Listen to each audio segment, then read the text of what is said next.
Good morning, second graders. I'm getting to you today a little late from yesterday. I skipped yesterday's read aloud. I'm so sorry about that. So we'll do two chapters today. We'll do chapters 4 and 5 of Dinosaurs Before Dark.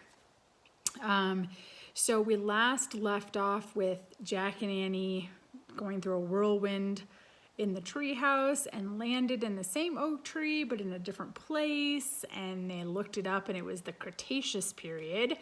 And the last thing that happened was that Annie went down from the treehouse and was going down to talk to the pteranodon that was at the base of the tree.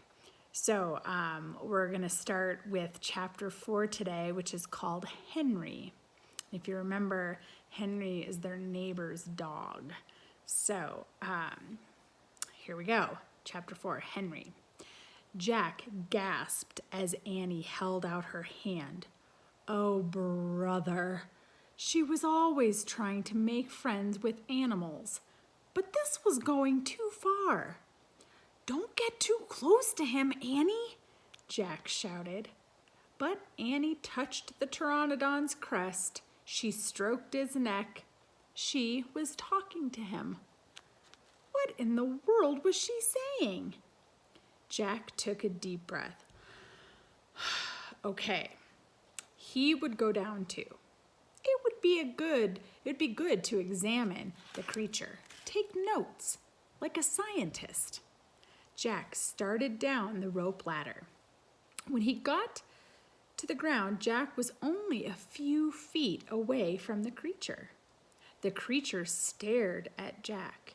His eyes were bright and alert. He's soft, Jack, said Annie.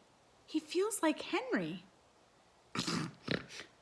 Jack snorted. He's no dog, Annie. Feel him, Jack, said Annie. Jack didn't move. Don't think, Jack, just do it. Jack stepped forward. He put out his arm very cautiously. He brushed his hand down the creature's neck. Interesting. A thin layer of fuzz covered the pteranodon's skin. Soft, huh? Said Annie. Jack reached into his backpack and pulled out a pencil and a notebook. He wrote, "Fuzzy skin." What are you doing? Asked Annie. Taking notes, said Jack. We're probably the first people in the whole world to ever see a real live pteranodon. Jack looked at the pteranodon again. The creature had a bony crest on top of his head. The crest was longer than Jack's arm. I wonder how smart he is, Jack said.